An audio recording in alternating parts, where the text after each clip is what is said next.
among dalampanan. Nagkuman, naglikon, nagtapang, nagmanalikon. Nagluwas din ka na mo.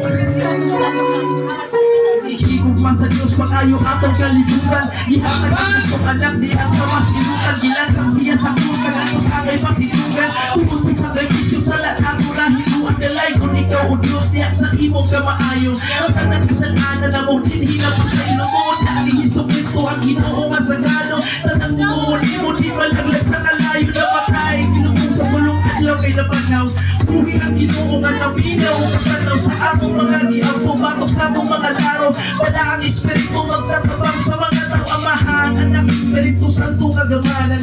Ikaw ang Ginoo mga apo ang galapanan. Nga naghatag kadaugan na mo dinig kagawasan. Ikaw manuluwas na mo dinig malaban. Di makanagay Pagay ka na ito nagubag. Hindi mo maaladyan ang panan para sa tagnaan. So pitan, nalikon mi sa imong tabang. Imong ipanalik na kiluwas mga katawan. Di mahadlok kay Pagay ka na ako nagubag. Ang imong maaladyan ang panan para sa tagnaan. So pitan, nalikon mi sa imong tabang. Imong ipanalik na kiluwas. Bisan yung taong bato kay maglinog sa kahilan man og hangin dala sa bagyo habagat ng amihanan.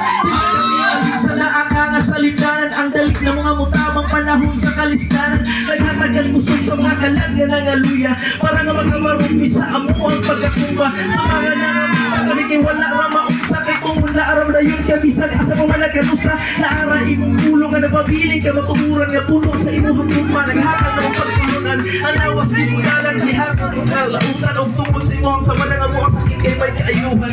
Daghang salamat sa grasya ni Dios na bayran ang sala dito sa krus.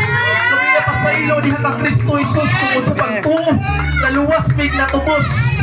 Di mahadlok kay permi ka na ako naguban. Ang imong aladyan ang panin para sa tanan. Sapit lang nalikod mi sa imong tabang. Imong di pa naligtan iluwas mga katawan. Di mahadlok kay permi ka na ako naguban. Ang imong aladyan ang panin para sa tanan. Sapit lang nalikod mi sa imong tabang. Imong di pa naligtan iluwas mga katawan. Di mahadlok kay permi ka na ako naguban. Ang imong aladyan ang panin para sa tanan. Sapit lang nalikod mi sa imong tabang. Di ba nalit ng iwas mga katawan. Di ba hadlok kay Pagay ka na ako naguban. Malang panan para sa tanan. Sakit lang nalikumi sa imong tabang. Imong di ba nalit ng iwas mga katawan. Hallelujah! Thank you Lord Jesus.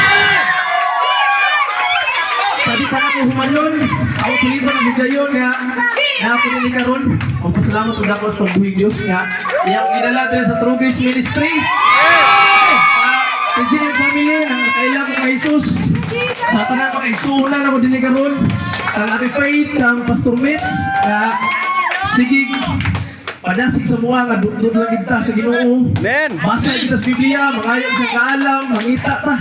Sa iyang pulong, diyan sa Biblia, manutok na siyang presensya. Lord, we are so blessed, Lord God. Thank you, Jesus. Kaya tanan akong ampo gipasalamatan sa ngalan ni Jesus nga may Ginoo malaluwas.